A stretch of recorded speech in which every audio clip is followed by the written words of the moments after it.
All right, thank you, folks. We were able to get our technical difficulties dealt with. Apologies for that and appreciate everybody's patience for giving us a minute. We wanted to make sure we could record this for transparency.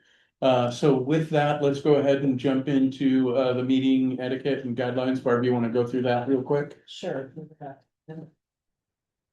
You. Yeah. Yeah, hi everyone. So upon joining the meeting, your microphone will be muted automatically. You do have the ability to unmute yourself because we're in the breakout room. In case of any technical difficulties, notify us in the chat and we will help you. Please note that the chat will only be monitored for technical assistance. Public comments are welcome. To ask a question or make a comment, please use your device raise hand feature if you're on the phone, dial *9 on Zoom. And if you're on a computer, click the raised hand icon at the bottom of your screen. During the comment period, the host will enable you to unmute, but like I said, you can unmute yourself using *6. Keep the discussion focused on agenda items and questions at hand. Offensive, disrespectful, or derogatory language, including profanity, personal attack, threats, and insults towards individuals, governments, and organizations is strictly prohibited. Assume positive intentions from those speaking and listen respectfully. To ensure a balanced discussion, limit your comments to 2 minutes with one clarifying question. Provide constructive feedback regarding the fisheries in which you participate. Remember, the most compelling comments are those that pertain to the topic under discussion. WDFW staff will close public comment to stay on schedule within the agenda or to provide others with time to comment. This meeting will be recorded and posted online, and if you have other questions or comments, you can post them through our webpage. Thank you very much, Barb. Next slide, please.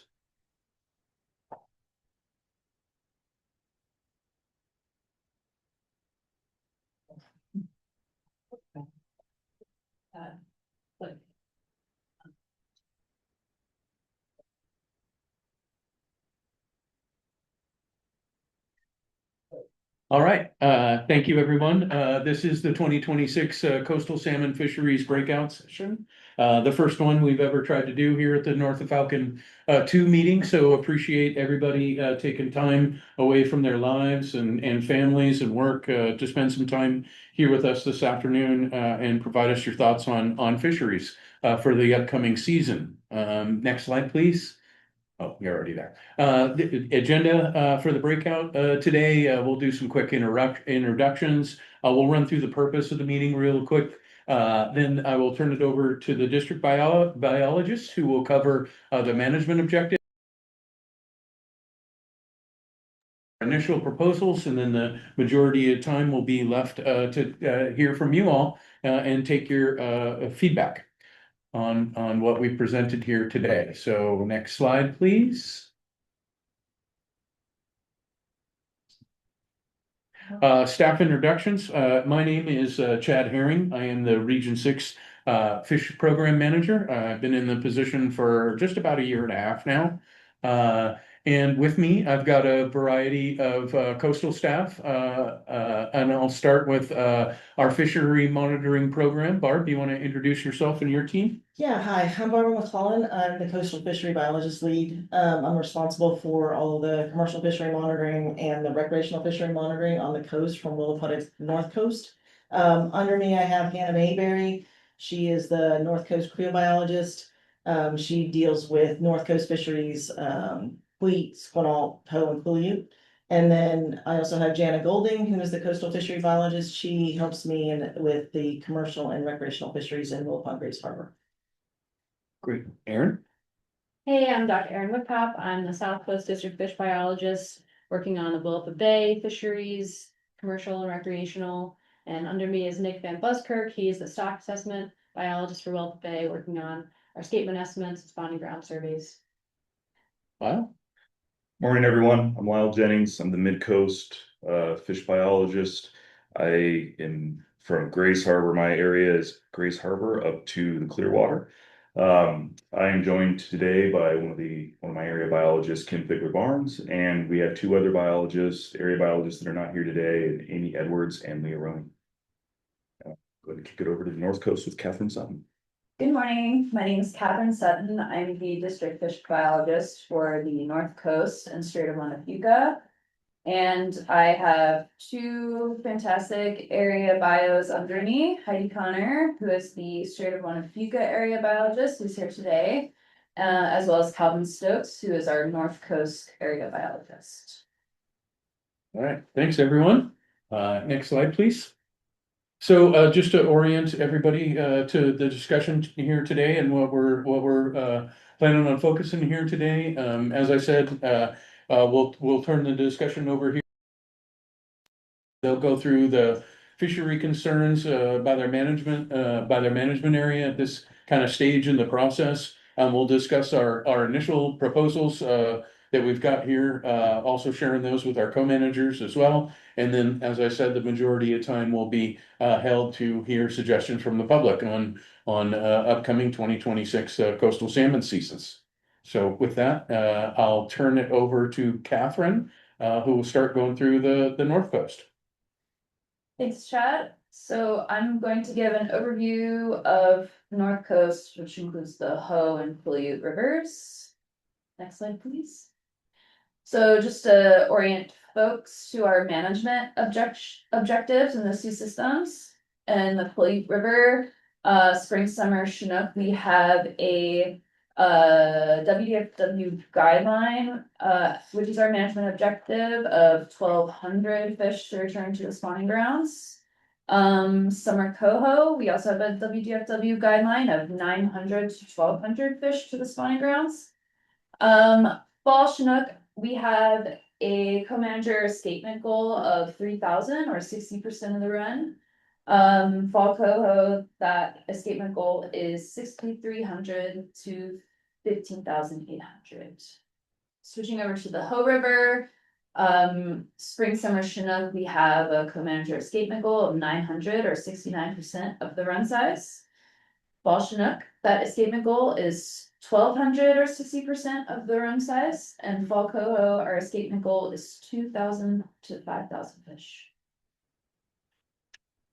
So, in working through shaping our fisheries, we have a few management concerns that we've identified. In the Puyallup River, our summer coho forecast this year is down in comparison to our management objective. Our forecast for 2026 is 525 fish. And while we are working on incorporating some new tools into our forecast modeling, we're working on dialing in that modeling work. We've identified through year 2023, that was a pretty rough return. We had pretty low numbers on the escapement grounds, or sorry, on the spawning grounds. So we're anticipating we could have a pretty low return this year. Hoco River, we include in our coastal management. We have a low forecast in the Hoco River this year. Just over 1,000 are forecasted. That's natural and hatchery fish. And our upper management threshold is 916 spawners, which includes broodstock. So we're pretty close to that upper management threshold. So we're going to be taking a look at that. 2022 brood year had a very small early smolt release from the Macaw National Fish Hatchery, which is why that forecast this year is down. Additionally, we have some enforcement concerns, including reports of snagging fish during low water in summer and early fall. Some reports of targeting salmon during gamefish seasons, and as well as some steelhead encounters during the early Puyallup spring Chinook fishery. Next slide, please. So what we're proposing this year for North Coast Rivers is pretty similar package as previous seasons, although we've made a few tweaks and are thinking about a couple things. But in the Puyallup and Solduck, we're allowing bait through July 30th. But we're putting in a rule, requiring bait or lure to be under a floats, those last 2 weeks of July, so July 16th through 30th. That's in response to a public comment, which was a good one. Additionally, all wild Chinook and coho are required to be released, so no unclipped jack retention. And fall fisheries, we're still working through with our co-managers. We're exploring whether we have room for some additional fall coho retention, but still working through that. And the Hoko River, while we don't have a directed salmon fishery there in the fall, there is a popular game fish fishery. So to reduce incidental impacts to those Chinook, we're proposing to close the lower river below the hatchery while those fish are running in the fall. So that would be September 1st through November 15th. And I'll kick it over to Lyle. All right, thank you, Captain. All right, folks, we're gonna start off here going over our management objectives. We reviewed those during the forecast meeting. We'll go through them again. I just want to point out first and foremost that the Grays Harbor Salmon Management Policy, C3621, you can find that on our website. This policy is going to help guide some of our fisheries plannings. In particular, the point that I'd like to outline is it allows 5% total impacts in WDFW fisheries for Chinook and coho when the forecast is less than 110% of the escaping goal. So really where we want to concentrate that on is going to be our fall Chinook fisheries in the hump tulips and the Chehalis. So that's going to be helping to craft kind of what we're looking at as we move forward. I will note that the forecast for Chehalis spring Chinook was well below 1,400, and we are not planning to have fisheries on that stock at this time. Next slide, please. All right.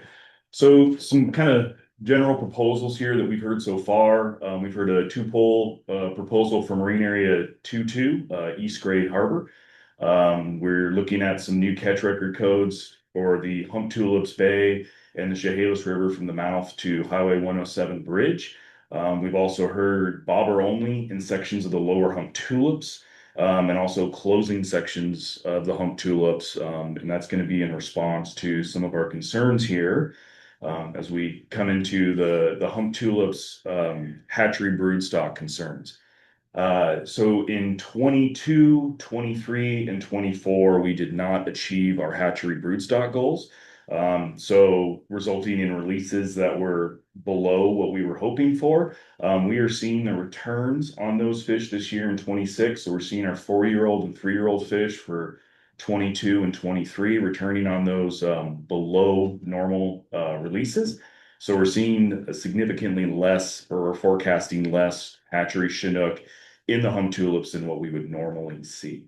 One of the other concerns that we've had is not only in the hump tulips, but in other parts throughout the coast is during the low water, especially low in the systems on staging fish, we have issues with snagging.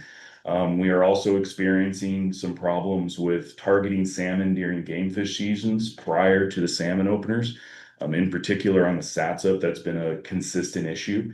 As well as in targeting Chinook during coho directed fisheries. So once again, I'd want to point people to that 5% impact rate that we have to work with. We did forecast just below the escapement goal for Chinook in the Chehalis Basin. So we really don't want to be targeting Chinook specifically in the Chehalis. We want to be using those impacts for our coho directed fisheries, which we have robust forecasts of. Next slide, please. So here's our initial fishery proposals for the mid-coast. Grays Harbor, Marine Area 22 is going to look very similar to last year with a 2-pole endorsement. The Chehalis from the mouth to Fuller Bridge would be, we're still going to have that jack fishery from August 1st through September 15th. And then we'll go right into the opener, quote unquote, adult opener on September 16th. The big change here is that our initial proposal is to have a 2 fish limit, a 2 coho limit any coho through the end of December. And this will be in both the main stem Chehalis below and upstream of Fuller Bridge, as well as the Satsa. So kind of takes us through the first side here. On the second side, the big thing here on the Satsa is we're looking to close to all fishing from September 16th to the 30th. And once again, this is in response to folks going in earlier than the salmon opener and targeting salmon during those game fish seasons. We've got a lot of enforcement complaints on that. So, you know, that we're proposing to close there the last 2 weeks of September to protect those fish before the opener. So 10/1 through the 31st would be 2 adults releasing Chinook. And then, yeah, so carrying us into the other Chehalis tributaries, those are going to look the same as last year. You know, those tributaries would be the Hoquiam, Wishkah, stuff of that nature. And that's also in the south part of the bay as well. We're looking at October 1st opener for those through October 31st would be 2 adults, released adult Chinook, and then that should say November 1st through the 31st of December would be 1 adult released Chinook. So I'll make that correction and we'll post that online. We are going to look at a delayed start date on 2 of these systems in the Chehalis, and that's going to be 3 of these systems, the Black River, Skookumchuck, and the New Whatcom rivers. Traditionally, these are areas where the coho have needed a couple of rain events to get them up to charge the system and to move them into the system. The last few years, the Skookumchuck and New Whatcom have opened on October 16th, so this isn't necessarily a delayed start for them. We're adding Black River to this because we've seen some issues with not having fish in time and place, and people are targeting the Chinook that are there. So next slide, please. The big one here that we're going to outline and we're hoping to receive more feedback on is going to be the hump tulips. So I've outlined some issues with meeting our hatchery broodstock goal and us wanting to continue to ensure we're meeting that goal so that we can have good releases and have better forecasts and more fish returning for the future. So we plan on keeping that marine area roughly the same. It's a fairly low participation from what we've seen in our recordings. So really what we're going to be looking at is adjusting that in-river fishery. Played with some different stuff in the modeling, but looking at some of your proposals here today, looking to close all fishing, both game fish and salmon, September 1st through the 23rd of September. I realize this is a popular fishery, but we see the most Chinook harvest in the hump tulips in those middle 2 weeks of September. So trying to allow some opportunity on Chinook to still be able to get at some of those hatchery fish while still trying to curb the harvest to ensure that we can get enough fish back to the hatchery to meet our hatchery broodstock. So what we are proposing is opening on September 24th, going through October 15th. We're looking at a 1 adult release wild Chinook and wild coho. So once again, getting at some hatchery Chinook and trying to get at the beginning of those hatchery coho, which we do have a robust return on. You know, once again, we're just above the escapement goal, the forecast above the escapement goal for Chinook. So we're also within that 5% impact. So we aren't going to have enough impacts to allow retention of wild Chinook this year within the hump tulips. So 10/16 through 11/30, we really want to shift our efforts and be concentrating on the coho that are hopefully going to be abundant and come back as forecasted. And so we're looking at 2 adults, release Chinook and releasing wild coho. And then in the month of December, we're looking at 1 adult, release Chinook and wild coho. So then there's our 1 coho, our hatchery coho. Then looking at Joe Creek, Copalis, and Moclips, a very similar season to last year, but a little longer. So we're going to open on September 1, 2 adults, release adult Chinook, and then 1 adult starting in November through the end of the calendar year, December, and that'll be release Chinook. Upper Quinault, the same regulations we saw last year, Jack directed fishery from July 1st through the end of September, and then our adult salmon fishery, the October 1st through the end of November. 2 adults release sockeye and chum. The queets, right now we are proposing a fishery in river consistent with what we provided in the past, which is our fishery directed at those hatchery coho within the queets, which is September 1st through the end of the month, September 30, which will be 2 adults, release Chinook, wild coho, chum, and sockeye. Once again, this is directed at that. We will also be meeting with once we get some proposals, if any, on that with the Olympic National Park to make sure we reflect that. And then the salmon and Clearwater rivers, because we do see a bigger forecast for the hatchery coho as well as on the queet system as a whole. We're looking at a September 1st opener through the end of November, 2 adults, only one may be a Chinook. Next slide. So transitioning here to the commercial fishery, this is our proposed commercial fishery. Our initial proposal is 10 days across stat weeks 40, 42, 43, and 44. This is, so we'll see how this materializes as we begin to work through the process and then if we need to make some additional shaping towards the end of the month. And then next slide, thank you, Kim. Here's the proposed direct and commercial summary of the model so far. So as you can see, we're looking to impact about 473 hatchery Chinook within the hump tulips. That forecast is right around 2,100. We need about 1,000 fish to come back to make our brood goal. So that kind of gives us that equal, close to 50-50 sharing and allocation there. And this is our starting point, as well as the red numbers are indicating below the escapement there for Chinook, but we knew that going into it.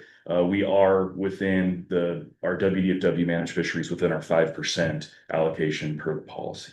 So we are well within that. Yeah. With that, I will turn it over to Dr. Erin Woodcop and let her go through the South Coast. Thank you, Lyle. Okay, so we'll briefly review our management objectives. Our policy here is the Willapa Bay Salmon Management Policy, C3622. For Chinook, we managed to a 20% natural origin impact rate cap on the Willapa and Acel rivers separately. For coho, we have a PFMC 17,200 natural spawning goal, whereas we have a WDFW internal goal of 13,600 natural origin escapement. For chum, we managed to a total escapement goal of 35,400. We have a few concerns. As always, we want to maintain under that 20% natural origin Chinook impact rate on Willapa and Acel. And we have ongoing issues with enforcing snagging, anti-snagging rules, particularly on the Acel River. So we are suggesting a rule change there. Specifically, here's the proposals that we're considering right now. We're in general maintaining last year's fisheries in freshwater and marine area 2-1, except for the following. In the Acel River, from the confluence of the South Fork upstream to the Highway 4 bridge, bait or lure must be suspended below a float, except when trolling from a floating device. So last year we implemented the first part of this rule. Bait or lure must be suspended below a float as a measure to help reduce snagging in this particular area above the South Fork confluence. But after getting some public comment and speaking with our enforcement officers, that is right above the South Fork up to that next bend about, it is popular for trolling there. And the way the original rule was written was not allowing trolling. So we've added this exemption to allow trolling in that section, so that people still have that opportunity if they'd like to pursue that fishing method. Next, for the Willapa River, we're proposing a small change in this area from the second bridge on Camp One Road upstream to the mouth of Mill Creek, approximately 0.5 miles. This is a small section, and we're considering eliminating this section because this section was created because it had this particular rule where you were not allowed to fish from a floating device in that one section. So we'd like to get rid of that and allow fishing from a floating device there. And that would allow us to remove this section and condense it with the next section upriver. So that's a small change there, but please let us know if you have any comments about why that change would be good or bad. And Smith Creek, from the mouth to Highway 101 Bridge, we are proposing to extend the salmon season to January 31. North River closes on January 31 there. But Smith Creek currently in the pamphlet was closing on December 31. So we'd like to bring these two river systems in line with each other. They're right next door, and we don't see a biological reason at this time to have them be different closing dates. We received several commercial fishery proposals. The first was to include nighttime directed fishery openers in the South Bay areas, 2N, 2M, and or 2R, to target hatchery Chinook in August. We did have nighttime fisheries back in 2011 through 2014. At that time, we had those nighttime fisheries. We also had continuous day-night fisheries. There was also a lot higher participation back in those days before the commercial buyback occurred. So this is something we've modeled, including these nighttime directed fishery openers. It did increase our impacts for Chinook, having these fisheries at night. And I'll show you in the next slide or two about how the nighttime fishery increases our impacts there. So that's something to keep in mind. We're also received proposals for including test fishing in area P, 2P, the South Bay in front of Bear River. We looked back as far as our record can go, and we have not had this area open. So we did not have data for what the fishery there would look like. It was proposed to allow for targeting of chum, because we've had higher returns of chum in the past few years. So hoping that might allow for higher chum retention. But again, we don't have data that we can model. So if we do move forward with this proposal, we would be definitely including a buffer for unknown there, and we would want to pursue test fishing and strong onboard observing, so we could get a feel for what the impacts in that area would be. Next slide, please. So this is our first model proposal. This is Model A, the new abundance last year's fisheries. So all of our fisheries that we planned last year, but with the new forecast included, we are below our 20% rate cap for both the Willapa River and Nassau River, proposing modeling 8% about impact rate on the Willapa and 16.2 on the Nassau. This model would put us under our natural origin Chinook goal of 43.53. That's something that we've had the last few years, but again, we do manage to that rate cap and not to this goal specifically. For a natural spawning coho, we would be well above our goal, our combined PFMC goal of 17,200, with 61,265 fish returning and about 15,670 natural origin coho returning. For chum, we'd also be well above our escapement goal of 35,000 with this proposal. And then you can see our anticipated expected harvests in each of these categories for rec versus commercial with this proposal. And at the bottom, you can see a description of the fishery, where the Chinook total daily limit in marine rec was 2 fish. March selected fisheries starting August 1. For freshwater rec, we also had March selected fisheries for Chinook. For commercial tangle nets and March selected fisheries started stat week 33 in the South Bay through week 37. 2T and 2U week 38. And then in November, we had 2T, 2N, 2R, 2M, weeks 45, 2U, weeks 45 through 48, the Chinook fishery. And natural coho limits of 2 and hatchery coho daily limit of 2. So yeah, next slide, please. This slide is showing the second model where we included nighttime fishery impacts. And the way we did this was including a day a week in August. That was our proposal, including this hotel fishery in August only for a day a week. So you can see that the impacts do go up on Willapa River, but mainly the impacts have gone up higher on the Nassau River. That we are still below that natural origin Chinook goal. The coho overall escapement is down a bit compared to the proposal A, now it's 57,000. Chum total is similar.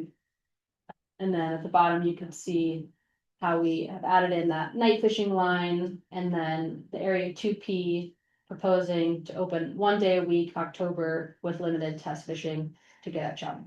So please let us know if you have any other fishery suggestions or feedback on these models. All right, thanks a lot, Aaron. Want to just take a second here to just appreciate all the staff, not only the folks that presented here today, y'all did a great job. Thank you, but also to all the staff behind the scenes that go into collecting all the data and all the work that goes into providing this amount of material to you all. It takes a village to put all this work together, and really want to thank everybody for all their work. We've also got some great people who help support us with the IT and running the meetings and doing all those things. So want to make sure and give a huge shout out to those folks. We couldn't get this done without the work that you all provide. So thank you. With that, I think we can go ahead and go to comments and suggestions now. So just want to do a few quick reminders. You can ask a question by raising your hand. If you're calling in, you can raise a hand by dialing 9 on your phone. Or if you're calling from a computer, you can find the hand icon at the bottom of the screen. To speak, you will need to unmute yourself by using the mute button on your computer or your mobile device, or enter *6 if you're calling from a landline. If you have a technical issue, just drop us a note in the chat. We'll try and help you through it. You can type additional questions in the chat. However, we may not be able to respond to all the questions. We are recording this meeting, and a record of written questions will be made available to the staff. And like I said, questions in written format are accepted at the online portal below. We do have our North of Falcon webpage for folks who may be microphone shy and don't want to comment in the meeting here. There's an online portal where you can submit your comments to us. We are going through those almost daily as they come in and looking at them. So with that, I think, Barb, do we have any hands online? No, we don't. I will look to our Oh, one I just got- lonely just public hold member. on. Wait, do we get a hand? Yeah, Dave, Okay. you can unmute yourself. Yeah, this is Dave Kroonquist from Squim. I thought we were going to I understood that the straits were going to be talked about in this presentation. It's all ocean, so I probably should have been in the Puget Sound recreational. But question on the coho, apparent coho, lack of natural coho in the straits, and trying to advocate for an earlier start to a non-selective fishery. I've been going through the 2024 future brood document, and I'm not all the way through it yet, but I've got 2.5 million, coho unclipped that have been released by various hatcheries. And I wonder how that's factored into the potential for a earlier marked selective fishery in the strait in areas 5 and 6. Thanks a lot, Dave. You actually, well, yes and no. You kind of are in the right meeting, because I do happen to have Catherine Sutton here with me, who is the straits biologist and can provide us a little insight on Strait of Juan de Fuca coho and their critical designation. But relative to your comments for marine areas 5 and 6, I'll see if maybe after Catherine speaks here, if Barb can get you rerouted back over to the recreational room, or we'll try and see if we can get a hold of Leah.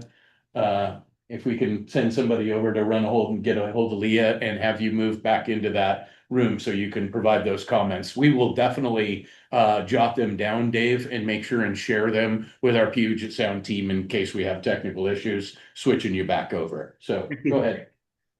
Yeah, so Strait of Juan de Fuca coho are in a critical management status this year. And so I'm not sure I can speak too much to the effect on marine fisheries. We are gonna be taking a look at in river fisheries. We don't have salmon directed fisheries along the strait, but it is open for game fish, while coho are running in Strait of Juan de Fuca rivers. So we will be taking a look to see, look at our impacts there, and if there's any changes that we need to make in the fall.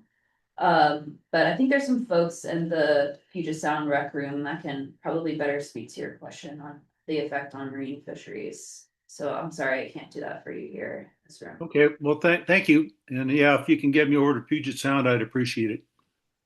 Yep, we're working on it right now, Dave. We're messaging Leah and see if we can get you moved over. All right, I think I'm gonna send you, so hold on.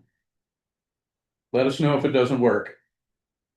He's coming. While we're doing that, I think we had a comment here from our public person here in the room. You guys can't just kick me into another room either. Sorry with you. You're in the wrong room. Maybe we can try. I just thought you guys did awesome. I have some thoughts, some notes and stuff I could share, but they're super organized and just really awesome. So good job, like running through tons of information in 9 slides really well. So that was cool. You did really good. One thing on my mind for all this stuff for the coast is in-season management. And we've all talked about it and you know, I'm always kind of excited about like a creative idea on a slide. And so that was one thing I was kind of like looking for the nugget that I hadn't seen before. And this year is a cool one to think about it because we know snowpack's gonna be gnarly. We know we're gonna have like El Nino style summer.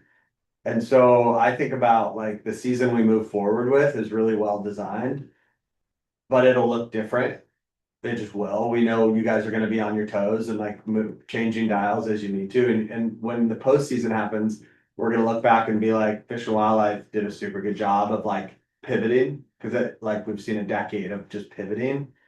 But it seems stressful as now an outsider. I'm like, that's so hard. And so it'd be cool to think about it, even when the season's signed off on and you've got the loaf done and everybody's moving forward, to think about, map out how it's probably gonna look in real life. Like it won't be the exact number you suggested and you're gonna have to pivot. And even in your own little notebooks, draw like the pathways it might go. And so that's a place, you know, I'm like thinking of ways that I could be helpful. That's a way maybe in the future we could be helpful. Wild Salmon Center. I did see Loud, you had like, I think the early start or the delayed start, that was pretty slick. And that covers our bases, I think, in some of that, which is pretty sweet. But I was thinking, if we learn in season that things are worse than we thought, lots of folks will pivot and will move. But in your case, if we're wrong and actually it's a pretty sweet year and it gets watered up early, we'll want to pivot the other way. And that's super hard to do. We all know, to be like, hey, let's open fisheries in a way we didn't plan. But it'd be nice to be able to do. So it could go both ways. So that's kind of my mind. That'd be a fun one to keep working on over the years. And then one other comment was Soul Duck Summer Coho, and this is probably a better comment to have like just, you know, a mellow space, but not critical, but it's like if we're in the Quileute and we pull us like, so the regulation's super conservative, like mark selected coho, our mortality is gonna be like 0, 1 or something. But we get in season and all the fisheries together could look sketchy and we're all participating. So how do you pull back a fishery to protect summer coho when really your mortality is like 0? And communicate, hey, we're in a panic situation. And then of course sport anglers would be like, well, we already covered it because you're gonna kill 0. So pre-season dials planned for would be just fun to see. But none of that's criticism. It's like all just, yeah, thoughts. No, thanks, Jim. Yeah. Definitely appreciate the feedback. I think, yeah, as you were talking, just highlighting the in-season management pieces and the things that we already have in place in order to walk through that and be reactive to those situations. I think maybe adding that here and giving people a better representation of how that actually works and what sort of dials and tools we do have and what we don't. Right, being more transparent in that regard. I think that's a great comment for folks here. So appreciate that one. Yeah, it is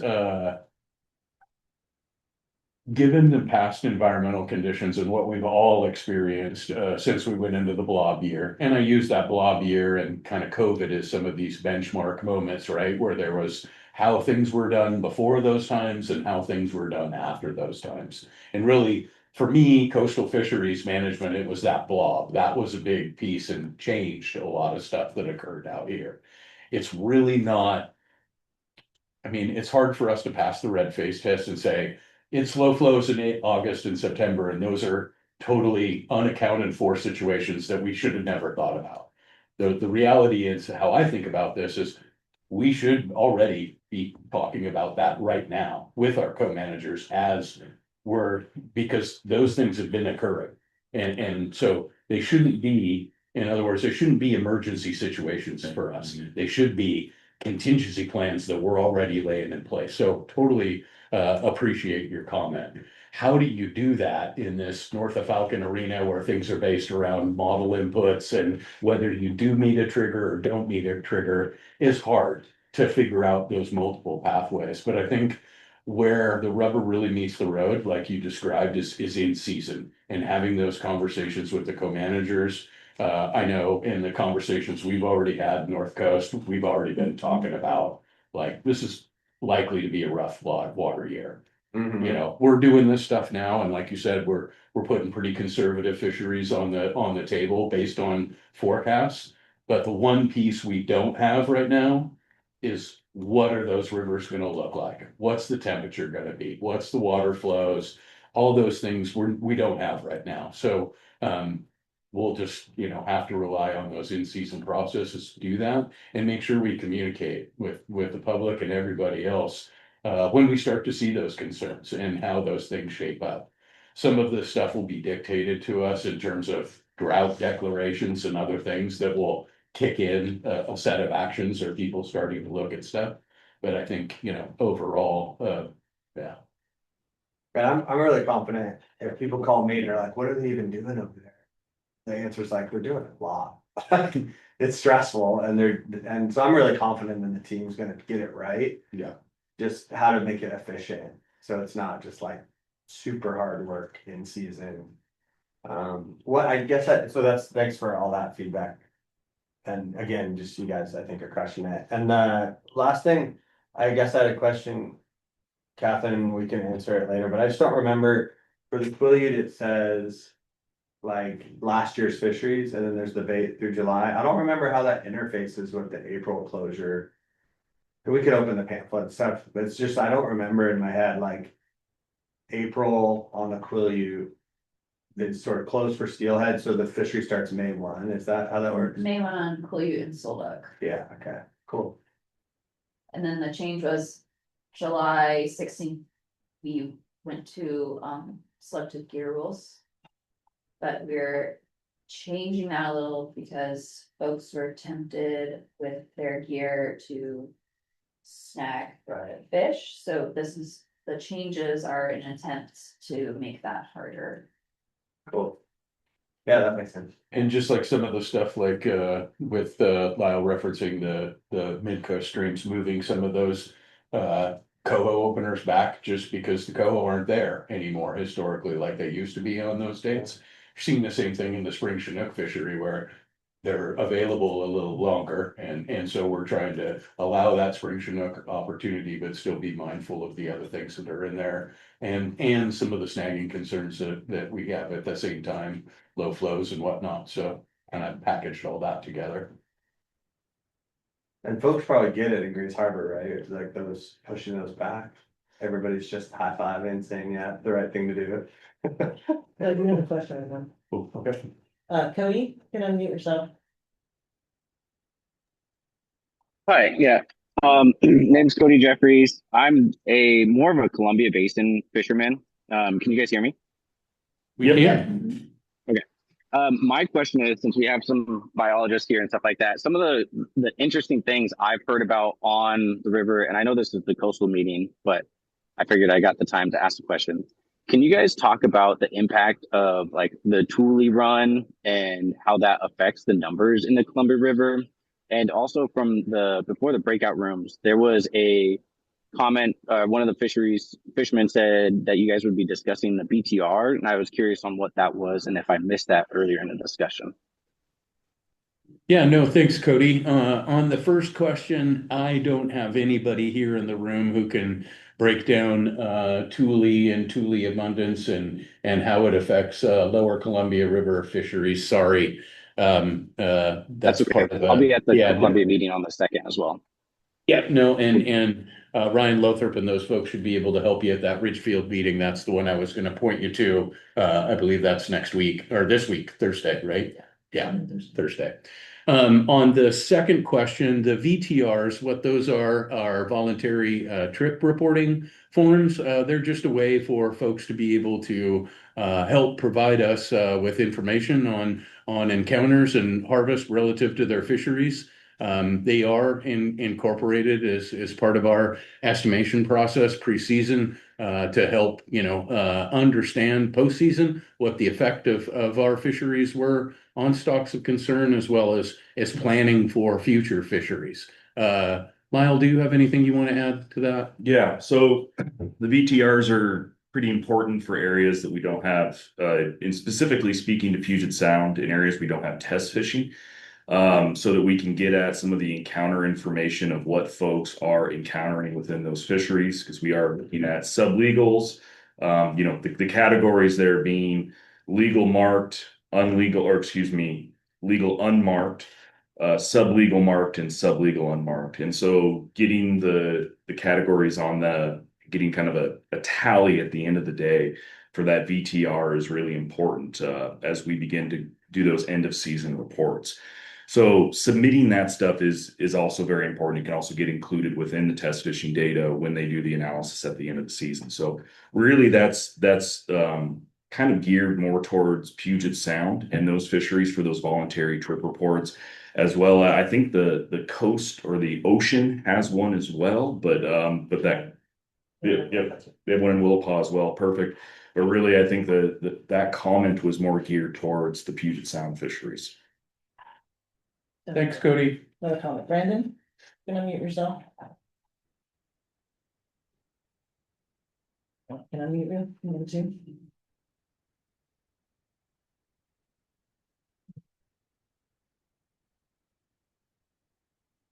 Brandon, can you hear us? It's showing he's still muted. Brandon, if you can hear us, you can go ahead and unmute. There you go. Oh, Yeah. okay. There's something happening here, or it wasn't letting me unmute. Good morning. Morning.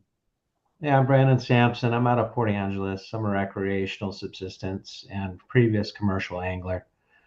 I got a couple of questions. I don't know if it's going to be the right place because I know we had some confusion about Puget Sound marine recreational area fisheries and coastal stuff and the overlap, but I know that we got our North Coast biologist in here.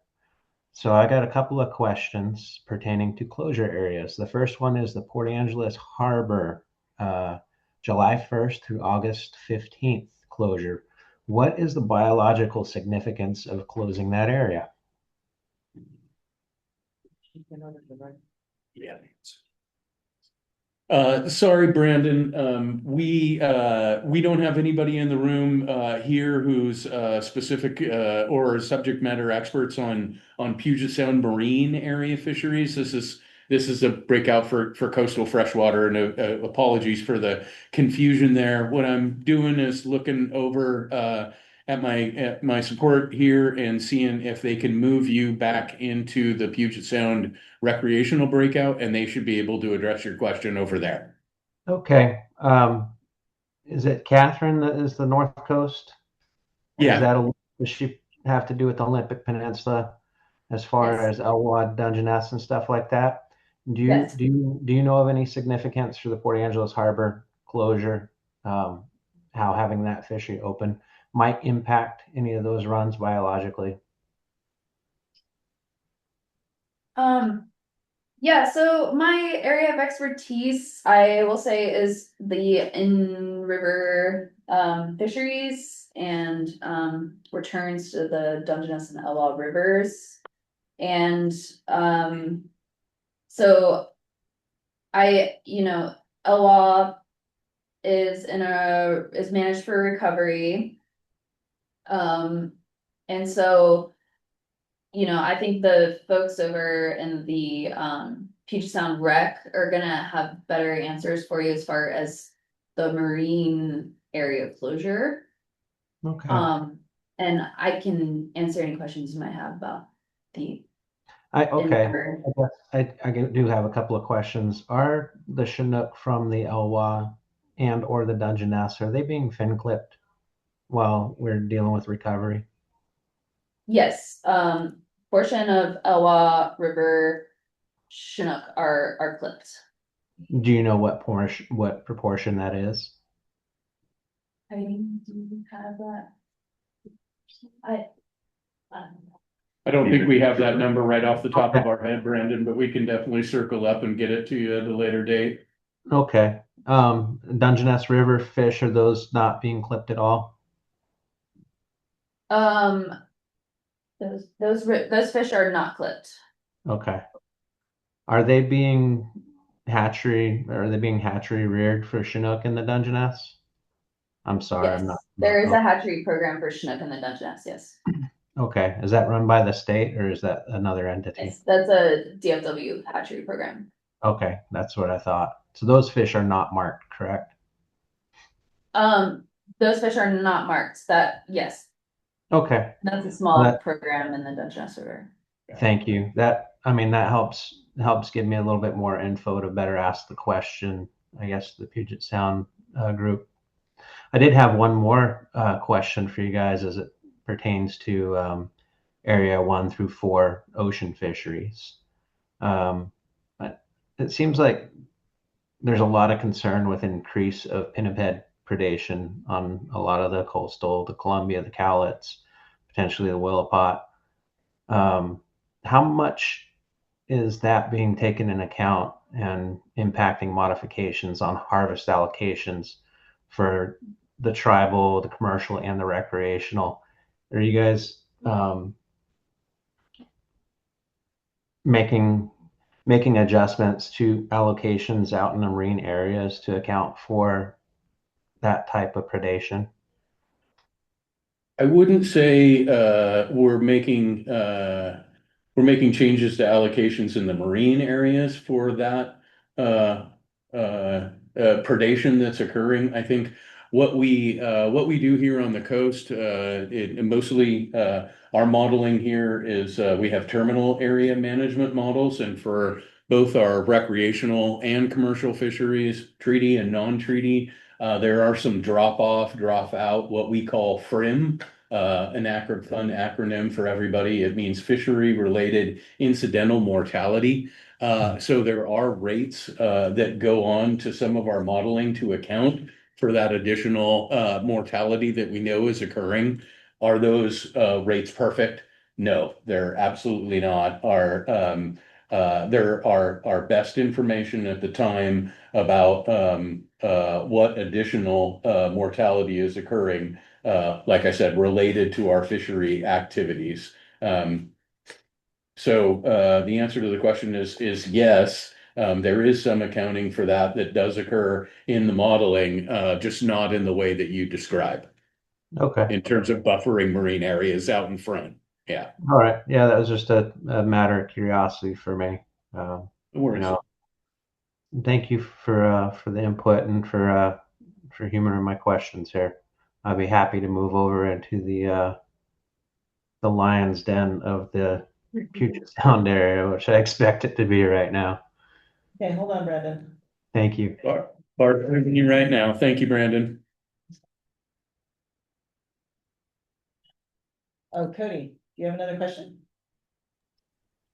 Yes. So kind of a follow-up to Brandon's, more of like a comment. And again, this is for the Columbia Basin, and I'll bring it back up in that next meeting. But as it pertains to the coastal region, I feel like the predation of the seal should be something that is considered a lot more, just considering, like, from my experience this year, I've watched more than 50 plus seals on the few days that I was out. And that seems like a small number, but it feels like a lot of other anglers are watching the predation issues with those seals. And they've been up at the dam since the start of March, I feel like, from my observations. So just, I would like to see that take into more, or the WFW take that into account more. just to see the numbers. And then a question on the modeling. It seems like that's been a big issue today, especially considering that the model is just not available for us in these meetings. As somebody with a computer science background, I'm kind of curious, what modeling are you guys talking about, and like why is the data taking longer to be inputted? Is it just like a processing issue? Is it a manpower issue? My understanding of data models is that you plug and play. So I don't understand if you guys had the data, just it didn't get input.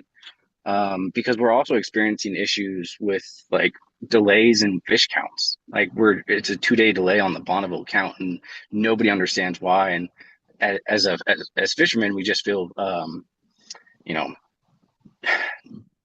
there's a word I'm looking for, but just not like we're not a priority, or that it doesn't make sense in the age of technology why these delays with models and numbers are coming up. It seems like something's being trying to be hid in the back scenes. So that's my concern. No, appreciate that, Cody. Thanks. Relative to the model discussion that you heard in the big room this morning, that's really about the Pacific Fisheries Management Council process and the FRAM model, Fisheries Regulation Assessment Model. That's the big tool that's used to look at fisheries, council fisheries, as well as the Puget Sound marine area and terminal area fisheries to judge compliance against the management objectives associated with the Puget Sound biop and harvest management plan. And those models incorporate catches from and forecasts all across the North Pacific, from Alaska all the way down to Canada. There's kind of two models that are run. One kind of north of Falcon, one south of Falcon. We use the North of Falcon model here in Washington State Management because it marks kind of the Cape Falcon there in Oregon, marks kind of the southern boundary of our border of management here of Washington stocks. So that model that they're talking about not being able to have available this morning in the big room is really relative to those bigger Puget Sound marine area conversations. As I mentioned earlier, here on the coast, just for the coastal stocks, we have our own internal kind of watershed by watershed planning models that we use for planning and postseason evaluation with the tribes. Those are pretty simple models. They're just really Excel based, looking at harvests, run sizes, effort, that sort of stuff, and do some pretty simple modeling. The FRAM model is a much bigger deal and a much more robust model. I'm not sure the language that it's currently written in. I don't have that on the top of my head. I'm not a modeler. But what they are waiting for in that room is not necessarily are the Alaska, the Canadian, and the Washington State preseason salmon planning processes completely synced up. They do overlap, but they're not entirely just built on top of each other. So there are some pinch points in terms of exchanges. And right now, where we're stalled out is we're waiting for Alaska and Canada to finalize their forecasts and fishing plans and get us those inputs so we can input them into like I said, the bigger FRAM model, in order to understand what those their planned fisheries for the year impact those Puget Sound stocks. So it's really you named off a few things. It's really a variety of those things. It's the processes not being synced up. We don't have the modeling inputs from our northern neighbors yet. In order to push the plug and play button, we need something to plug first before we can play. So that's kind of where we're stalled out on that process. That's probably about the best answer I could give to that question. I'm looking around the room here to see if anybody else has anything more, but that's about the extent of my Puget Sound and FRAM modeling knowledge. I hope that was helpful. It answers some questions. It seems like it might have been worthwhile to maybe like postpone the meetings. I know you guys are looking for community input, but if you're gonna show up to a meeting and in the forefront say, yeah, we're actually not ready for that processing discussion yet, seems like it's just disenfranchising some of the fishermen that did show up. So that's my comment with that. Thanks, Cody. We'll definitely pass that along to the team. Thank you. Cody, do you want to go to the Puget Sound Rec meeting discussion? I don't fish that fishery. I'm again just the Columbian Basin. You can put me over there, and I'd love to hear the discussion. If this room is done, then I don't, do we have any more hands online? Any comments from folks here in the room? I'll add one more quick Oh, question. Go ahead. Yeah, In case Okay. please. don't imply that we're done for now, but I was curious, mostly my curiosity, the will of the bay, no bait or bait under a floating device. How's that going? Just Enforcement said that it was going well. In that particular section, we had issues with people snagging and yeah, cut down the issues. I think last year was more of like an education year where they were getting out there and letting people know the new regulation. Found that had a bunch of people still trolling in that section, so that led to some confusion, but hopefully now that we've cleared up the trolling piece, it'll go more smoothly. And I think they've said, you know, last year we tried to be lenient, get the education out to the public, but this year I think they're gonna start ticketing and enforcing more seriously, so. cool, crack the code. She got some really great feedback from public constituencies engaged down in the Nacelle area that the regulation was very effective. Super cool, good job. So, yeah. Yeah, otherwise I'll set it. Anybody else online? I'll give a second in case anything pops up. If folks want to be moved over to the rec, go ahead and speak up now and we can try and move you over to Puget Sound Rec. please move me. Okay, go ahead, Cody. You moving Cody? Yeah. Okay. Anybody else? Thank you guys for answering my questions.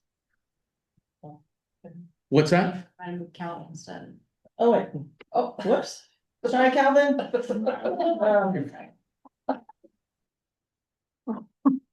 There we go. Yep. Okay. There's one person, Adam, left. He's dead. Okay, well, thanks, everybody. Really appreciate everybody coming today. And like I said, everything north of Falcon is available on our webpage. On that North of Falcon website, you can see copies of all the meeting materials, all the presentations that we've given to date. We'll have this recording up there as soon as we can get that up on there, as well as some of the model runs and summaries and things we presented here today. Great place to provide your public comment. And with that, hope everyone has a great day. Thank you.